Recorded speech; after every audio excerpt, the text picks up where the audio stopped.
এরকম নৃশংসতা এবং এখনো পর্যন্ত ধরেন 65,000-এর উপর লোক মারা গেছে। জি, গাজা ধ্বংসপ্রাপ্ত হয়েছে লিটারেলি, মানে ওখানে হ্যাবিটেবল যেটাকে বলা হয়, কিছুই না, যে বাসযোগ্য জায়গায় নাই, তার মধ্যে মানুষদের খাওয়া পড়ার ব্যবস্থা সেটাও রাখছে না। এবং ইসরায়েল যখন সেই 23 সালের 7ই অক্টোবরে হামাস আক্রমণ করে, তারপরে কিন্তু ইসরায়েলের একজন মন্ত্রী তখন বলছিলেন যে আমরা ওদেরকে ওই যে বলি না ভাতে মারবো পানিতে মারবো যেগুলি কথা আমরা বলি, তারা বলেছিল যে মন্ত্রী বলেছিল, তখন কিন্তু এটা বিশ্বাস হয়নি যে তারা আসলে এটা করতে পারবে, এত নৃশংস হতে পারে। কিন্তু এই প্রায় 2 বছর পরে এখন এসে মনে হচ্ছে যে আসলে তারা এটা করতে পারে এবং সেটা করে দেখাচ্ছেও। তার মধ্যে যেটা আপনি বলছিলেন 2-3টা স্তরে আমরা রিয়াকশনটা দেখেছি। একটা হচ্ছে যে হামাস আগেও যুদ্ধ হয়েছে, এই গাজা নিয়েই হয়েছে, প্যালেস্টাইনদের সাথে বিভিন্ন সময় হয়েছে, কিন্তু সেগুলি কিছুদিন পরে 10 দিন 5 দিন 7 দিন পর মিটে গিয়েছে, এটা মিটে সিজফায়ার করে এটাকে আপাতত থামানো গেছে। এবার কিন্তু ইসরায়েলিরা এই যুদ্ধ থামাবার কোনো এখনো পর্যন্ত কোনো তাদের উদ্যোগ আছে বলে মনে হয় না। এবং এখানে দুটো ঘটনা আমার ধারণা এই যুদ্ধটাকে প্রলম্বিত করছে। একটা হচ্ছে ইসরায়েলের প্রধানমন্ত্রী যিনি আছেন, তিনি কিন্তু আন্তর্জাতিক আইসিসি যেটাকে বলি, অপরাধ ট্রাইব্যুনাল যেটা আছে, তাতে কিন্তু তিনি অপরাধী হিসেবে চিহ্নিত হয়ে আছেন। এটা হলো আন্তর্জাতিকভাবে।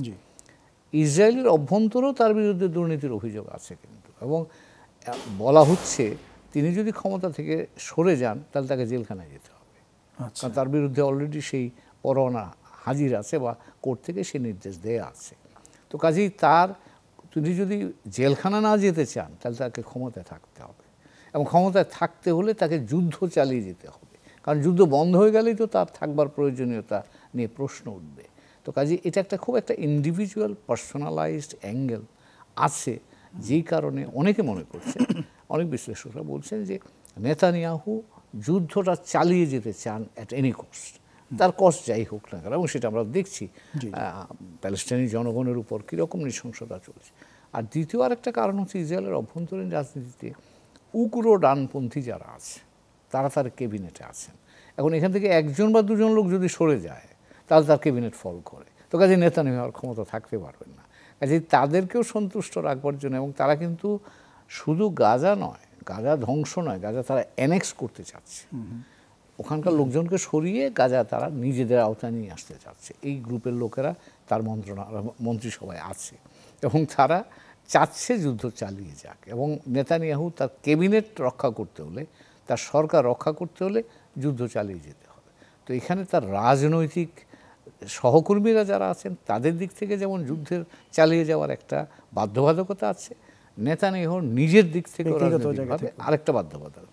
এই দুই বাধ্যবাধকতার কারণেই সারা পৃথিবীর যত প্রতিরোধ, যত প্রতিবাদ, যত সক্রিয়তা কিছুই কাজে আসছে না। এবং আজকে আমরা ফ্লোটিলা নিয়ে দেখছি যে আন্তর্জাতিক সম্প্রদায়, আপনি যেটা বলছিলেন যে প্রায় 500-র মতো মানুষ যারা পৃথিবীর বিভিন্ন বিষয়ে সম্মানিত এবং প্রতিবাদ করেন তারা আছেন, প্রায় 40টার উপরে জাহাজ নিয়ে তারা গিয়েছেন ওখানে, কিন্তু এখন 44টা দেখলাম বোধহয়। সবগুলোই ইসরায়েল ইতিমধ্যে আটক করেছে, যারা গেছেন তাদেরকে আটক করেছে। তার অর্থ হচ্ছে যে এই প্রতীকী সহযোগিতা বা সাহায্যটাও ইসরায়েল টলারেট করতে রাজি না। এবং এখানে এত আন্তর্জাতিক সম্প্রদায়ের চাপের পরেও কেন পারছে না, সেটা হচ্ছে মার্কিন যুক্তরাষ্ট্র অকুণ্ঠ সমর্থন দিয়ে যাচ্ছে ইসরায়েলকে।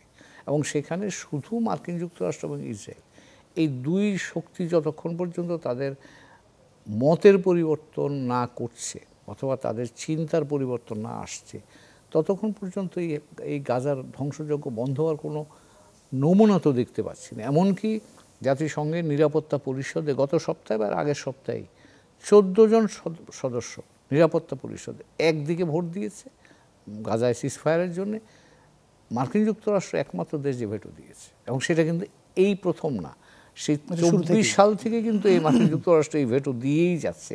সবাই একমত যে অন্তত যুদ্ধটা বন্ধ করো, মানবিক সাহায্যটা, মানুষের খাওয়া পড়াটা ওখানে পৌঁছাবার ব্যবস্থা করো, কিন্তু সেই জায়গাতেও মার্কিন যুক্তরাষ্ট্র ইসরায়েলের পাশ ছাড়ছে না।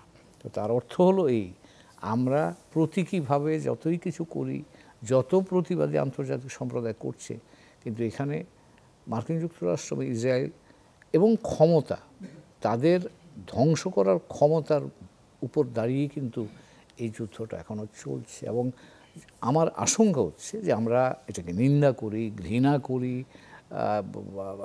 আমাদের যত রকম নিন্দার ভাষা আছে সেটা প্রয়োগ করতে পারবো, কিন্তু যদি ইসরায়েলের অভ্যন্তরীণ রাজনৈতিক চাপ না বাড়ে এবং মার্কিন যুক্তরাষ্ট্র যদি এই সমর্থন তারা প্রত্যাহার না করে, তাহলে কিন্তু এই যুদ্ধ এইভাবে চলবার আশঙ্কা আছে। শেষ পর্যন্ত কি যেটা হবে, এই এই মানুষগুলোকে একটা জায়গায় কর্নার করে আমি আশঙ্কা করছি যে গাজাতে একটা মানুষকে অর্ধেকটা পর্যন্ত দিয়ে বাকিটা হয়তো ইসরায়েল অ্যানেক্স করে নেবে, বা এটাকে তারা বলবে বাফার জোন করে এই গাজাটাকে তারা মানে প্যালেস্টাইনি জনগণকে দূরে সরিয়ে এখানে একটা বাফার জোন করে সেটা ইসরায়েলের দখলে রাখবে। সামরিক দখল হয়তো বা সাময়িকভাবে হবে।